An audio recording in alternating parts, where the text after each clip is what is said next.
हाँ भाई, date sheet तो आ गई तुम्हारी। अब माइंड में एक थॉट आ रहा होगा कि क्या यहाँ से हम 90-95% ला सकते हैं, क्या यहाँ से हम कुछ अच्छा कर सकते हैं, क्या यहाँ से हम एग्जाम को फोड़ सकते हैं। ये सारी चीजें तुम्हारे माइंड में चल रही होगी और इन्हीं सब का आंसर लेने के लिए तुम यूट्यूब पे चले जाओगे, वीडियो के लिए सर्च करोगे कि आखिरी टाइम पे टॉपर्स की क्या स्ट्रेटेजी होती है, टॉपर्स का क्या माइंडसेट होता है, टॉपर्स कैसे इस टाइम पीरियड को बेटर यूटिलाइज कर सकते हैं, टॉपर्स क्या अलग करते हैं, टॉपर्स कौन से नोट्स यूज करते हैं, टॉपर्स का टाइम टेबल क्या होता है। और ये सारी चीजें तुम्हें चाहिए होती है कि ऐसी क्या स्ट्रेटजीज होती है जो टॉपर्स यूज करते हैं, वो हम यूज कर लेते हैं और हम उसे सेम टू सेम अपनी प्रिपरेशन जर्नी में अप्लाई कर लेते हैं, तो हमें भी सेम बेनिफिट मिलेगा।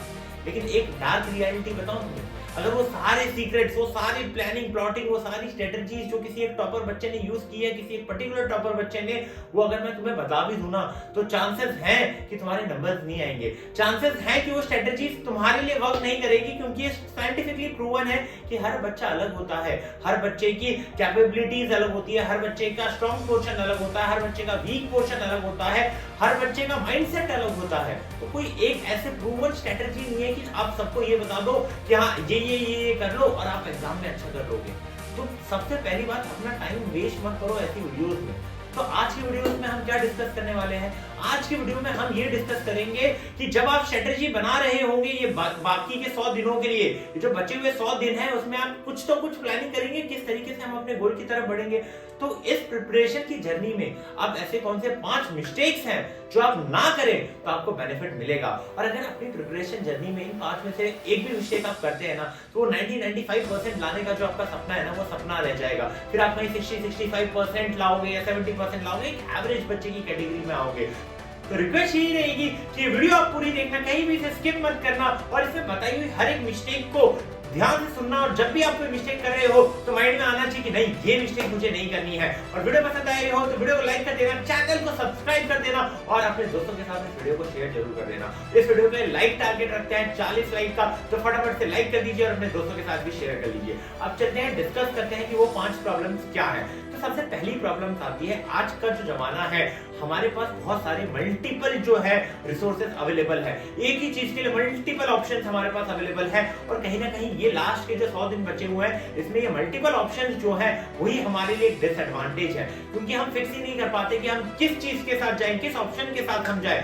जैसे हमें वीडियो देखनी होती है, यूट्यूब पे लाखों वीडियोस अवेलेबल है, एक पर्टिकुलर चैप्टर के लिए हमें वन शॉट देखना है, उसके लिए भी लाखों वीडियोस अवेलेबल है, कितने सारे टीचर्स अवेलेबल है, और हम डिसाइड ही नहीं कर पाते कि हम किस टीचर के साथ जाएं। यूट्यूब पे टीचर्स अवेलेबल है, हमारे स्कूल के टीचर है, हमारे ट्यूशन के टीचर है, कोचिंग के टीचर है, सो काफी सारे ऑप्शंस हमारे पास अवेलेबल है जब हमें पढ़ाई करनी होती है। सेम चीज होता है नोट्स में भी, हमारे पास हजारों ऑप्शंस है। यूट्यूब पे सबने बोल रखा है कि हमारे नोट्स बेस्ट है, हमारे नोट्स से पढ़ लो, हमारे नोट्स से पढ़ लो। सेम चीज सैंपल पेपर्स के लिए भी अप्लाई होती है। और लास्ट के इस टाइम पीरियड में यही सबसे बड़ा हेडेक रहता है कि हम किस ऑप्शन के साथ जाएं, क्योंकि इन्हीं सब चीजों में हमारा टाइम वेस्ट हो जाता है और जो एक्चुअल में हमें मेहनत करनी होती है उसके लिए हमारे पास टाइम नहीं बचा रहता और हम कंप्लेन कर रहे होते हैं कि हमारे पास टाइम नहीं है, हमारे पास टाइम नहीं है। तो करना क्या है? देखिए, सबसे पहले आपको अपने रिसोर्सेज को लिमिट करना है। आपको एक टीचर फाइनलाइज कर लेना है कि अगर मैं कोई सब्जेक्ट पढ़ रहा हूं, अगर मैं साइंस पढ़ रहा हूं तो मैं इस टीचर से पढ़ रहा हूंगा, अगर मैं मैथ्स पढ़ रहा हूं तो मैं इस टीचर की वीडियोस देख रहा हूंगा। अपने रिसोर्सेज को इस तरीके से लिमिटेड कीजिए कि वीडियोस तो मैं इन्हीं टीचर्स की देखूंगा, उसके अलावा कुछ नहीं देखूंगा। उसके बाद सेम बुक्स के लिए अप्लाई करो कि मैं इसी बुक्स को फॉलो करूंगा। प्राइमरीली मैं एनसीईआरटी को करूंगा, एनसीईआरटी हो जाती है तो मैं इस रेफरेंस बुक को करूंगा। सैंपल पेपर के लिए भी ये टारगेट रख लीजिए कि मैं इस पब्लिकेशन के सैंपल पेपर को ही यूज करूंगा। और अगर आपको डाउट है कौन सा सैंपल पेपर बेस्ट है तो कमेंट में लिखिए, उसके लिए भी एक वीडियो बना देंगे, ठीक है। तो एक सैंपल पेपर की बुक फाइनलाइज कर लो और इन सारी लिमिटेड रिसोर्सेज के साथ अपनी प्रिपरेशन को स्टार्ट करो और कहीं फालतू में टाइम वेस्ट मत करो कि इस टीचर का वीडियो देख लेते हैं, इस टीचर ने इतना अच्छा पढ़ाया था, उसके 95 आ गए। इन सारी बातों पे ध्यान मत दो। एक सारे ही टीचर बढ़िया होते हैं, एक किसी टीचर को फाइनलाइज कर दो और उस टीचर की वीडियोस देखो, एनसीईआरटी पढ़ो, सैंपल पेपर एक फिक्स बुक कर लो, उससे सैंपल पेपर सॉल्व करो और लिमिटेड रिसोर्सेज के साथ इस बाकी टाइम में आप अपनी प्रिपरेशन को आगे बढ़ाओ। दूसरी प्रॉब्लम जो रहती है और जो मेजर प्रॉब्लम रहती है ना बच्चों की, वो रहती है प्रोक्रेस्टिनेशन। क्योंकि स्ट्रेटजी सब बना लेते हैं लेकिन प्रॉब्लम आती है एग्जीक्यूशन के टाइम पे। हमारा मन तो होता है कि हम पढ़ाई करें, हमारा मन तो होता है कि 90-95% लाए, हमारा मन तो होता है कि सुबह उठ के 6 बजे पढ़ ले, लेकिन हम 6 बजे उठ नहीं पाते हैं, 8 बजे उठते हैं, उसके बाद हमारा मन नहीं करता है। हम सोचते हैं यार आज का पूरा दिन बर्बाद हो गया, कल कर लेंगे, और फिर कल जब वो स्टडी सेशन आता है तो सोचते हैं परसों कर लेंगे। ऐसे हम एक के बाद दिनों को टालते जाते हैं और ये पूरा का पूरा साइकिल बन जाता है। हम ये सोचते हैं कि कल अच्छा कर लेंगे, हम ये सोचते हैं कल अच्छा कर लेंगे, और ये साइकिल कभी हम ब्रेक ही नहीं कर पाते।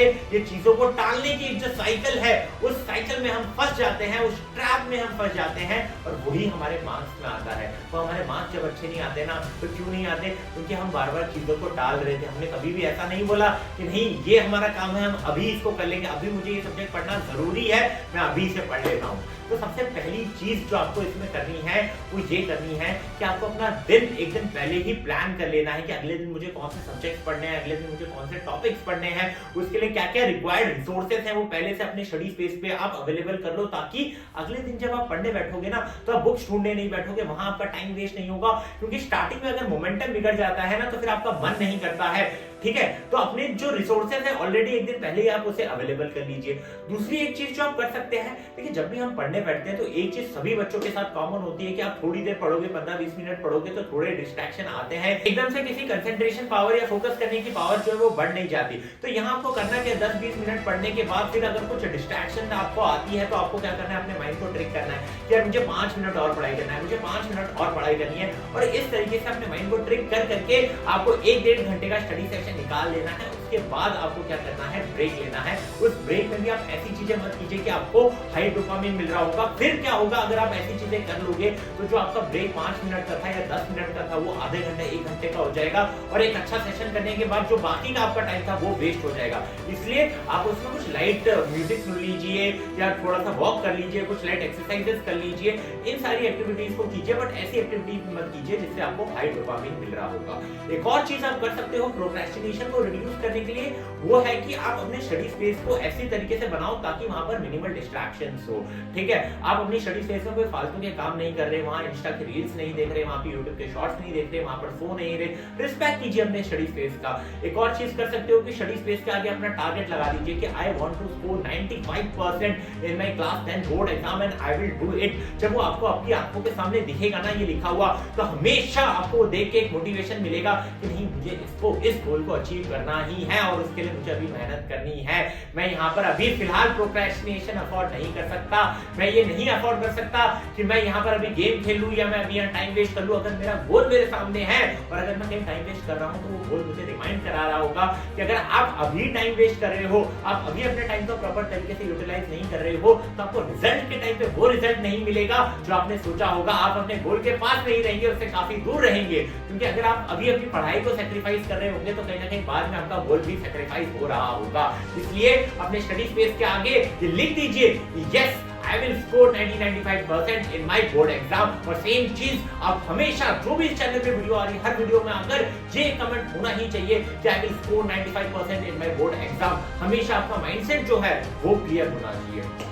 तीसरी प्रॉब्लम जो हम सबसे मेजर प्रॉब्लम जो रहती है, तीसरी वो ये रहती है कि आप चीजों को इवैल्यूएट ही नहीं करते। हम टाइम टू टाइम इवैल्यूएशन करते ही नहीं है, हम सिर्फ प्रिपरेशन करते जाते पढ़ते जाते हैं, नोट्स पढ़ लिया, थ्योरी पढ़ ली, लेकिन हम अपना इवैल्यूएशन कर ही नहीं रहे, अपने आप को एक रियलिटी चेक दे ही नहीं रहे होते। क्या जो मैं प्रिपरेशन कर रहा हूँ, क्या वो प्रिपरेशन इनफ है? क्या ये प्रिपरेशन इतनी इनफ है कि मैं मेरा गोल अचीव कर लूं?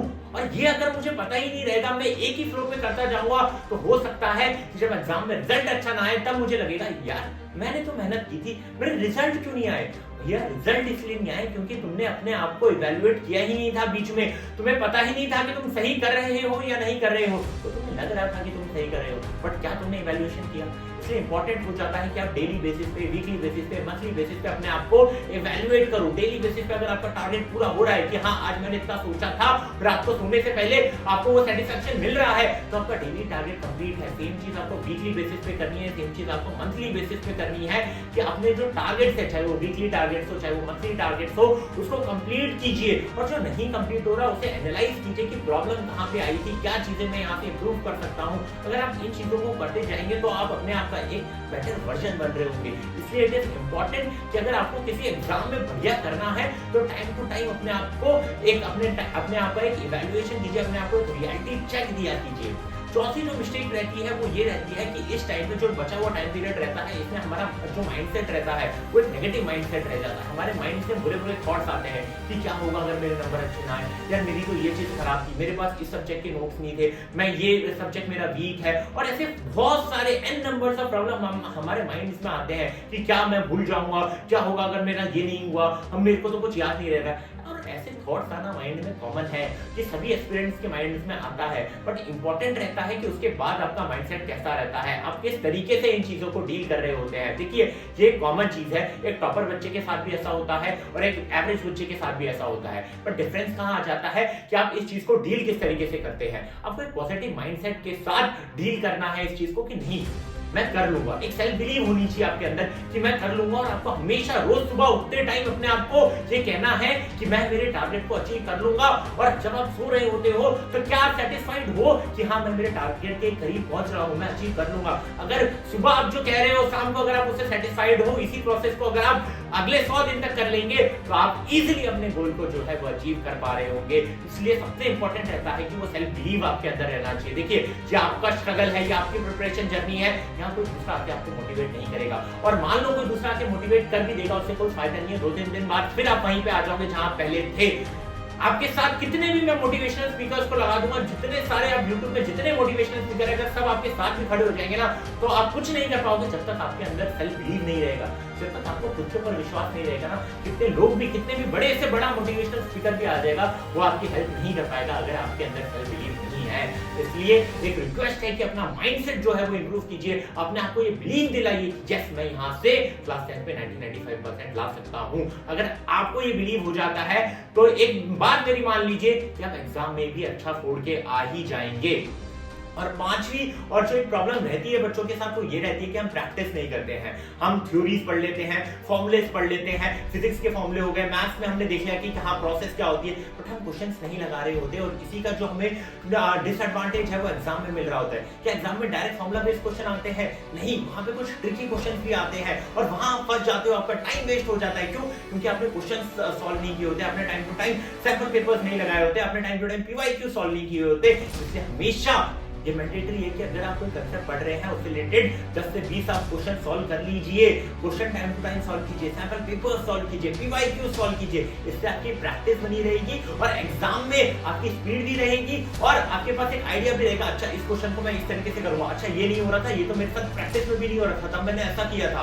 तो आपके पास जो प्लान्स है वो ऑलरेडी रेडी रहेंगे अगर आपने पहले से प्रिपरेशन कर रखी है। तो अगर ये 5 मिस्टेक आप अपनी प्रिपरेशन जर्नी में नहीं दोहराते हैं तो लिख के ले लीजिए कि 90-95% आप इजीली ले आएंगे। और अगर ये वीडियो पसंद आई हो तो वीडियो को यार शेयर कर दीजिए अपने दोस्तों के साथ और चैनल को सब्सक्राइब कर दीजिएगा।